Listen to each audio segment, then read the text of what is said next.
안녕하세요. 스타리치TV의 김정환입니다. 요즘 날씨가 너무 덥죠? 저는 서울 강동구에 살고 있는데요. 얼마 전에 신문에 강동구가 나와서 뭔가 봤더니 37.6도까지 올라갔었다. 이렇게 신문에 나오더라고요. 정말로 날씨가 너무나 덥고 또 특별히 습합니다. 모두 이 무더위에 건강 유의하시기 바랍니다. 제 유튜브 영상을 보신 대표님께서 저한테 이렇게 물으시더라고요. 방송 원고는 회사에서 다 써주는 거죠? 이렇게 물으시길래 제가 아닙니다. 대표님 이거 제가 다 직접 쓰는 겁니다. 대표님께서 놀라시면서 또 질문하시더라고요. 그러면 그걸 다 외워서 할 수는 없을 테니까 방송 찍을 때 앞에 자막 보여주는 프롬프터가 있는 거죠? 또 이렇게 물으셔서 아닙니다. 제가 제 머릿속에 넣고 외워서 말씀을 드리는 겁니다. 그랬더니 대표님께서 허걱 이러시는 거예요. 많이 놀라시더라고요. 이번 시간에는 미처분 이익 잉여금이 무엇인지 그리고 그것은 어떻게 관리하는지 이런 것에 대해서 알아보려고 하는데요. 사실은 지난 시간에 비상장 법인의 주식가치로 인한 상속과 증여와 관련된 세금 문제들 이런 것들을 말씀드리다가 거기서 미처분 이익잉여금 얘기가 나와서 다음 시간에 미처분 이익잉여금을 말씀드리겠다고 했던 걸 아마 기억하실 겁니다. 기억이 잘 나지 않으시거나 못 보셨다라고 한다면 여기에 링크를 올려드릴 테니까 여기를 클릭하시면 지난 시간에 비상장법인의 주식가치 평가로 인한 상속증여 문제 방송이 나옵니다. 참고하시기 바라겠습니다. 누누이 말씀드립니다만 법인 컨설팅은 상속 증여와 연동된 입체적이고 유기적인 컨설팅이 되어야 합니다. 그것이 좋은 컨설팅입니다. 일정한 사안 하나하나만 해결해 드리는 컨설팅은 지양하는 게 맞다고 봅니다. 유념하시기 바라겠습니다.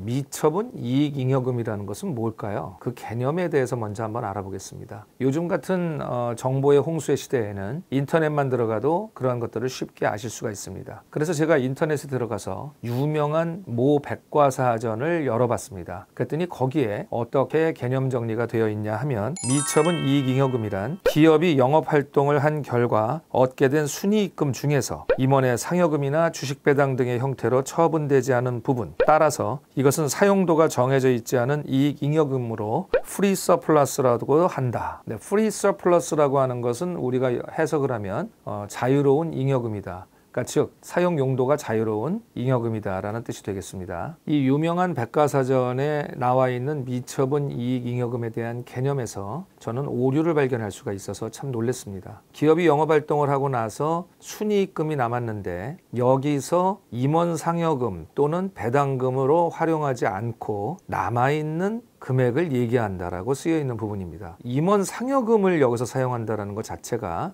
문제가 있는 것이죠. 그 이유는 임원 상여금은 원래 당기순이익이 발생하기 전에 판매 관리비에 인건비에 들어가게 되어 있는 것입니다. 그러니까 이미 임원 상여금이 지급이 되고 난 다음에 남은 것이 이익금이 되는 것인데 남아있는 이익금에서 또 임원 상여금을 지급한다는 것 자체가 앞뒤가 맞지 않는 것입니다. 만약에 남아있는 잉여금에서 임원 상여금을 지급을 한다고 한다면 그리고 그것을 인건비로 비용 처리를 한다고 하면 과세당국에서는 분명히 문제를 삼을 수 있기 때문입니다. 그런데 이런 치명적인 오류에도 불구하고 또 인터넷에 보면은 많은 업체들이 중소기업 컨설팅을 표방하면서 블로그나 홈페이지를 광고하고 있는 걸 보았습니다. 거기 들어가서 몇몇 업체들을 보니까 이 백과사전이 말하고 있는 정의를 그대로 옮겨다가 필터링 없이 옮겨서 올려놓은 것을 제가 발견했습니다.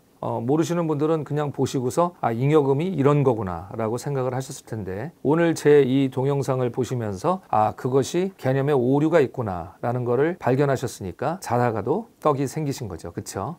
기분 좋으시죠? 기분 좋으면 500원 물가가 많이 올랐죠. 네, 그래서 안 되겠습니다. 500원 갖고는 안 되겠습니다. 고마우면 5만 원. 농담이었습니다.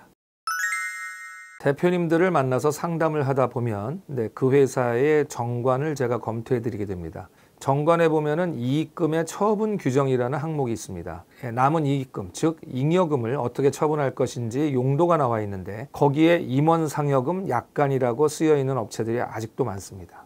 이 부분은 반드시 삭제를 하셔야 됩니다. 그 이유는 뭐냐면 과세당국으로 하여금 불필요한 오해를 살 수 있기 때문입니다. 이 회사는 잉여금에서 임원 상여금을 지급한단 말이야? 이런 오해를 살 수가 있는 거죠. 왜 과세당국은 이런 오해를 할 수 있을까요? 그것은 미처분 이익잉여금은 제가 말씀드린 대로 세금 먹는 하마라고 표현이 되는데, 잉여금에서 임원 상여금을 지급을 해서 비용 처리를 하면서 잉여금까지 줄인다고 오해를 할 수가 있기 때문이고, 그것을 과세당국은 결코 좋아할 리가 없기 때문입니다. 물론 기장세무사님들께서 이런 걸 다 알고 계시겠죠. 그렇게 처리 안 하시겠지만 대표님들도 그렇고 회사도 그렇고 이런 것들을 알고 일을 진행하시는 것과 전혀 모르고 계시는 것과는 굉장히 큰 차이가 있다고 생각이 듭니다. 그래서 드리는 말씀입니다. 얼마 전에 모 회사의 대표님하고 또 상담을 했습니다.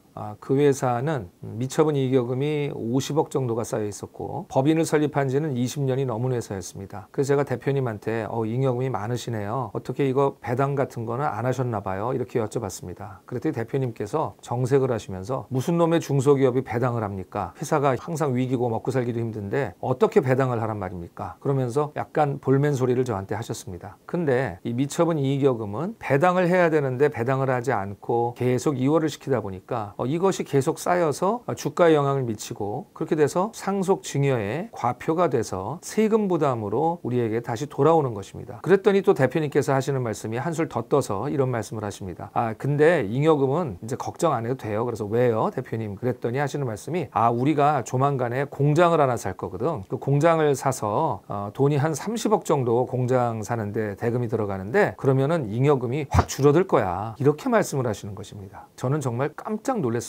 그래서 제가 대표님한테 말씀을 드렸죠. 대표님, 그거는 정말로 잘못 알고 계시는 겁니다. 공장을 사는 거는 자산을 취득하는 것이고 회사에 있는 현금이 그 공장과 이렇게 등가물로 서로 교환이 돼서 회사의 자산으로 들어오는 것이지, 공장을 산다고 해서 그것이 쌓여있는 미처분 이익잉여금에서 빠져나가는 것은 절대로 아닙니다. 라고 말씀을 드렸죠. 그랬더니 대표님께서 정말 얼굴이 하얗게 변하셨습니다. 잘못 알고 계셨던 거죠. 이렇게 중요한 개념인 미처분 이익잉여금에 대해서 많은 대표님들이 아직도 정확히 모르시고 또 오해를 하고 계십니다. 그렇기 때문에 이 미처분 이익잉여금을 관리를 해야 되고 그 관리하는 방법도 중요하고 또 잉여금을 관리해서 세금도 줄여야 되고, 근데 벌써 시간이 오늘 다 됐습니다. 미처분 이익잉여금이 무엇이고 또 그것에 대해서 오해하고 계신 부분도 설명을 드렸는데요.